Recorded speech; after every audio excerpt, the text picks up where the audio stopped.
Hey everybody, welcome back to Around the Emirates podcast with Sara Mousa, where I speak to guests from across the UAE about topics you want to hear about. Today I'm joined by one of the most kick-ass entrepreneurs I've ever met. Hi Hadil. Hi, Sara. It's so good to see you here. I'm super excited to share your story with everyone today. So guys, Hadil Al Khatib is amazing. She is an entrepreneur and she is founder of something you've definitely not seen before, but it's going to be your new favorite thing. It's called the Broth Lab, and it's all about creating really healthy, nutritional, and just awesome broth in very different, versatile ways of serving. It's super delicious. Please, Hadil, tell me your story and what got you started. Oh, wow. So, my story is not a typical story. It's not a straight line. And I think that's what makes it so real. I started my career in the energy sector in a very structured and high performance sort of environment. And it taught me discipline, it taught me strategy and how to operate on scale. And on paper, everything really looked successful. And I was in my, early 20s, mid 20s, and I was, growing and climbing that career ladder in an accelerated rate. But internally, I felt truly disconnected. And the real shift really happened after I had my child. I went through a very difficult postpartum period where my body felt completely depleted. That was the first time I ever truly questioned everything I thought I knew about health. Hmm. So I started going back to basics, to ancestral nourishment, to slow cooked food, to bone broth. And what began as a personal healing journey of mine sort of became something much bigger. And that's how the Broth Lab was born. And from there, it naturally evolved into building an ecosystem, a community, a brand that supported well being in a very practical, accessible way, but mainly targeting women and families. I love that. And for you, obviously, like you mentioned kind of very candidly some of the challenges that you went through with postpartum. In terms of kind of creating a company like this, because I don't think people have come across this type of kind of concept often. Mhm. What kind of challenge would have come with creating a broth lab? This is an excellent question because the biggest challenge that I don't think I ever mentioned before, besides this podcast, um, was having to build something that is deeply rooted in truth. Because when I'm talking right now about my story, this is who I am and what I was and what I've become, right? This is my truth in a world in a world that idealizes or is driven by trends. So is it really a story worth telling? I asked myself that 1,000 times because that was very personal, but it also was very relevant. And it was what the market at the time really needed. Ancestral wisdom has been around for thousands of years, but accessibility, convenience was always the hurdle. So we live in a time where wellness is heavily marketed. Yeah, it's often oversimplified, where people want a quick fix and sometimes even misleading. Like go online, go on ChatGPT, Google. I don't know if your generation still Google things, but you have accessibility, but it's very misleading. So staying grounded in education, the first 3 years of launching the business was all about education, quality, integrity of what we do, while still scaling a business. That is not very easy for someone to do. So those were the moments where taking shortcuts would have made things grow faster, especially for my industry right now. But I made a very conscious decision not to compromise on anything that will go in the way of my mission. And when your foundation is strong, you can navigate the noise, you can navigate competition, you can not lose pressure or not fall into pressure of losing your direction. I love that. I think it's so important to operate with kind of your values, regardless of how the direction of the business. Like if the business goes up, goes down, you still have been true to yourself and the reason why you started the business to begin with. So I appreciate you reminding our listeners of that. And you touched on something that I'd like to explore a little bit further, if that's okay. You mentioned kind of the educational process of creating this concept. What kind of research did you go through, and like what kind of like journey was that to understand how to create the broth lab? So I have a master's degree in HRM, and I've worked in corporate in leading the human resources in the energy sector for over 13 years. Before that happens, before my turning point, before my story actually started. So now I'm in a new industry. I'm in hospitality, I'm in food and beverage, I'm in health and wellness. And even though health and wellness and productivity was part of what I used to do in HR, it was very different. And I needed the credibility. So I enrolled myself in an Institute of Integrative Nutrition. I did 3 years studying nutrition. I further on did advanced courses in microbiome, in hormonal health, in gut health, to really understand and get not just the credibility that obviously you seek when people give you advice about anything to do with health or nutrition, but I also wanted to deeply understand the research backing, the scientific science, the case studies that go with the ancestral food, because we know that that has been done and tested and is healing and is nourishing, and our ancestors are the biggest proof.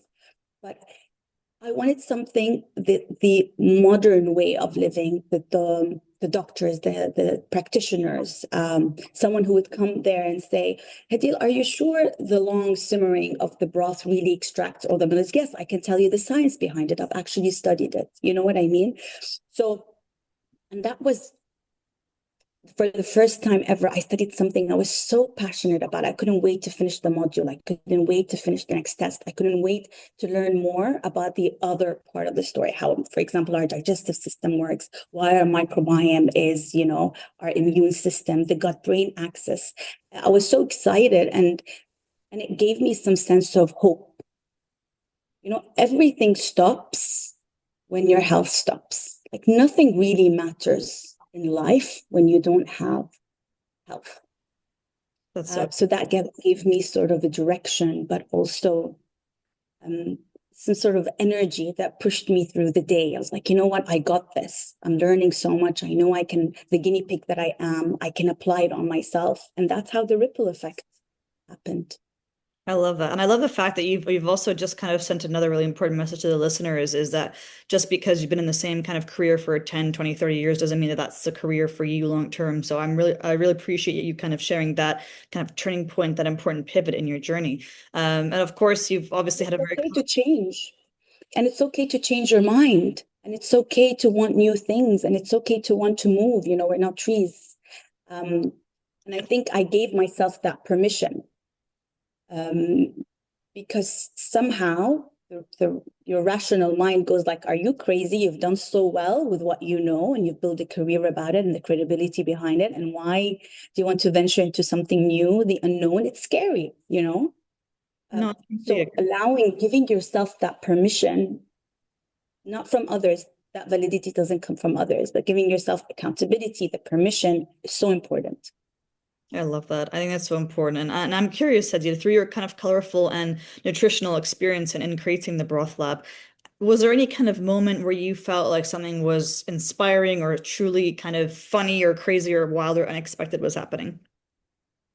There were so many moments. But one that always makes me smile is from the early days of the Broth Lab. I was personally um, the farmers market and the ripe market. I was always the face of the brand when we were still small and growing. I'm very grateful and humbled that now, we've expanded the team of 30 plus employees where, it's no longer the same settings, even though still from now and then I'm the one who's always at events, and I still like to talk to mothers, and I like to talk to families, and I like to meet my consumer. But there was this moment where I was explaining bone broth to a group of people who haven't heard about it before. And I remember one customer looked at me and saying, so it's just soup, right? So all of this is just soup. Oh, And I paused and I said, no, this is not just soup. This is 15-hour long of intention. And then I went on and on and on. And we both laughed because if you really captured the essence of the journey, taking something so simple, yet so powerful, and reintroducing it in a way that people can understand on a deeper level, the most impactful moments were, and I explained that to her, I remember, is that when people come back and they tell you, you supported my recovery. You supported my mom's recovery. She had breast cancer and she was on your broth for so long. I had IBS. I was diagnosed with IBD for the longest time. Nobody knew what was wrong with me. I was consistent on your bone broth and my gut health has been great. Or someone during their postpartum journey, like the way I had depletion going through what I went through, people will tell me I'm looking after my health postpartum because you can't pour from an empty cup, literally and metaphorically. But this is when you realize it's not just a product where people can label it the way they want, even in a light setting, like this is just soup. at the end of the day, you know? It's something that genuinely touches people's life. It changes people's life and it changes the way you look at the product, you look at the brand, you look at your journey. Um, and yeah, there are these funny moments, but we always, or somehow my brain always tries to find the deeper sort of achievement or the profound meaning of where it comes from. But this also goes back to what you just said a few minutes ago about the getting that validation from yourself and not from others, right? Like someone saying to you, "Oh, this is Correct. cute." You know yourself. خلاص, you know what you've done. You know what you've created. You know the research that goes behind it. You don't need someone to come and be like, "Oh, it's just soup." Well, in that case, they can try the soup and realize that there's a lot of benefits to the soup, but you know in your own heart that it's not the soup and that there is a wider audience that will appreciate the broth for what it is. And this kind of takes me to my final question for you today, Hadil. Apart from kind of seeking the validation from yourself and your work, do you have any other final message for listeners today? I would say if there's one thing I would say is do not build your life based on what looks good from the outside. Build it based on what feels so aligned from the inside. That's what I have done, and it keeps me going. And whether it's your health, whether it's your relationship, whether it's your career, alignment is everything.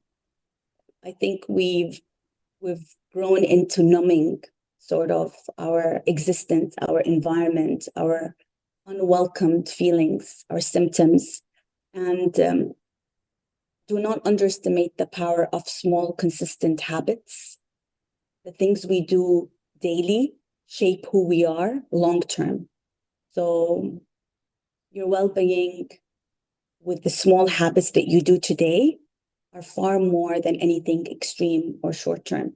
So, like I said, um, validation through the alignment from the inside out and small habits, whether it's listening to your favorite podcast that keeps you, energized and motivated during the day, whether it's a cup of bone broth on an empty stomach for your gut health, for your immunity, all these cluster salts, amino acids, all the protein, all the abundance of nutrients that our ancestors knew wisely to incorporate in their daily routine. Whether it's just waking up with a prayer, waking up and doing your salah or a meditation, whatever your faith is, those little small habits shape who and what you become. And I would say finally trust yourself more. Self-doubt is real and we are constantly looking for external validation, like we said, but most of the time we already know what's right for us. That is so true. I really appreciate that message. And what I appreciate is the fact that you don't say it in a way that sounds like you're preaching, but in a way that it sounds like it's coming from your heart. So thank you so much, Hadid, for sharing your story today. One last question. Where can people find your products? Brothlab.ae. So that's the main website. We deliver wherever you want in the UAE, but we're also in different supermarkets, we're in different clinics, we're in different platforms. So if you research it, I'm sure it will pop up in a market or a supermarket next to you. Perfect. Thank you so much for your time today, Hadil. I appreciate it. My pleasure, Sarah. Thank you for having me.